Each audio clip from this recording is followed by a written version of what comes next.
All right, most people are going to think I'm kind of weird, but excuse the lighting, but I'm taking lemon rinds, peels, seeds, and a little bit of pulp, and I'm throwing it in the blender with some watermelon, because you can eat the whole lemon. You can eat everything. Did I say limes at the start? Hopefully I said lemons. I meant lemons. But anyway, you can eat everything in a lemon. So I've been saving these, blending them up with different kind of fruits and juices. And I'm trying watermelon today because I feel like lemon watermelon would be delicious. I'm going to add a little bit of yogurt. And it's Greek yogurt that's honey flavored just to give it a little bit more sweetness. And yeah, it's been delicious so far. It's apparently really good for you. And honestly, it feels good. It's very refreshing. So I'm going to make this and then show you guys what it looks like afterwards. So I cut up the rinds just to make it a little easier for the blender. And we just pop them right in there. That's the honey Greek yogurt I use. I just put a few scoops in there, not too much, just to make it a little creamy and a little more sweet, because the lemons really bog down the sweetness.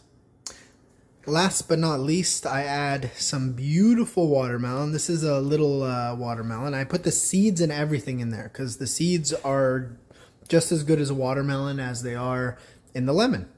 And I don't think I should need any liquid for this recipe because the watermelon is filled with water. I'm just going to kind of squeeze it as I put it in there, and hopefully that works.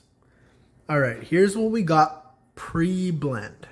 I'm going to turn it on. Now this blender sucks and I need a new blender, and it's also missing a part so it shakes, but here we go.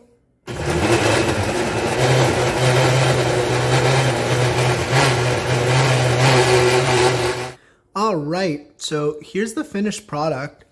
It's a beautiful color. I had a taste. It tastes delicious. It's fresh, lemony, creamy. But it's warm because the watermelon was warm. So I'm going to throw this in the fridge and I'm going to enjoy it in like about 30 minutes. But honestly, it's delicious. And this is my breakfast for today. So I used about a quarter of the watermelon and lots of lemon rinds. And that's it. And the Greek yogurt, and it made this much. So it's going to be delicious and it's going to be a great breakfast to start the day with.